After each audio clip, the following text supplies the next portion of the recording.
जय श्री राम दोस्तों, मार्कंडू ऋषि और मरुधति की एक संतान पैदा हुई थी जो बाद में मार्कंडेय ऋषि हुए, शिव जी के वरदान से पैदा हुए। लेकिन उनकी उम्र बहुत कम थी। इस बात को उनके माता पिता जानते थे। तो उनके पिता मार्कंडू ऋषि ने मार्कंडेय को कहा कि आप जिसको भी देखो, चाहे छोटा हो चाहे बड़ा हो, चाहे किसी जात धर्म का हो, जिसको भी देखो उसको आप दंडवत प्रणाम करो, क्योंकि वो जानते थे कि प्रणाम करने के बाद आदमी आशीर्वाद देता है और मन ही मन गुलाम हो जाता है। अगर आप किसी को प्रणाम कर ले, किसी ऑफिस में किसी को भी प्रणाम कर ले, तो आपका काम भी हो जाएगा। तो उन्होंने ये शिक्षा दिया कि आपको जो भी दिखाई दे उसका आप प्रणाम करो। यही एक संस्कार उन्होंने दे दिया। अब क्या हुआ कि नारद आए, कहीं पे आए हुए थे और मार्कंडेय ऋषि ने उनको देखा, तो वो जा कर के तुरंत अपने पिताजी के शिक्षा के अनुसार जा कर के नारद का दंडवत प्रणाम किया और नारद जी के मुंह से निकल गया कि चिरंजीवी भव। तो मार्कंडेय ऋषि 16 साल की उम्र में थे और उनकी उम्र 2-4 दिन बची थी। तब उन्होंने नारद जी से कहा कि भाई आप तो झूठ बोल रहे हैं, मेरी उम्र तो बहुत 3-4 दिन की है।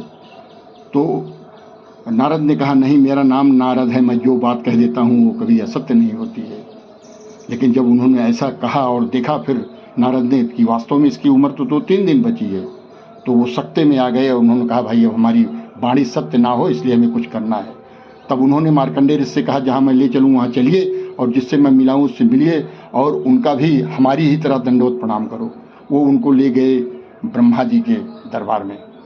तो उन्होंने कहा, जाइए, अंदर ब्रह्मा जी बैठे हैं, आप उनका भी दंडवत प्रणाम जैसे मुझसे किए थे वैसे करो। वैसे जा कर के मार्कंडेय ऋषि ने उनका भी दंडवत प्रणाम किया। तो ब्रह्मा जी के मुंह से निकल गया चिरंजीवी भव।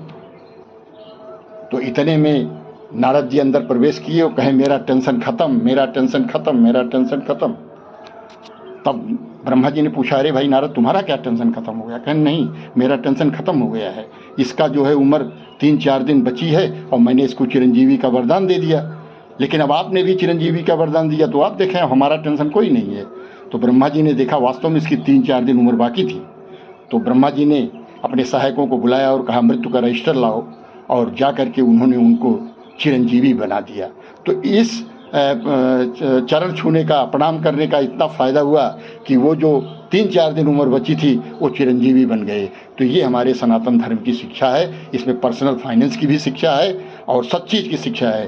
धन्यवाद दोस्तों। जय श्री राम।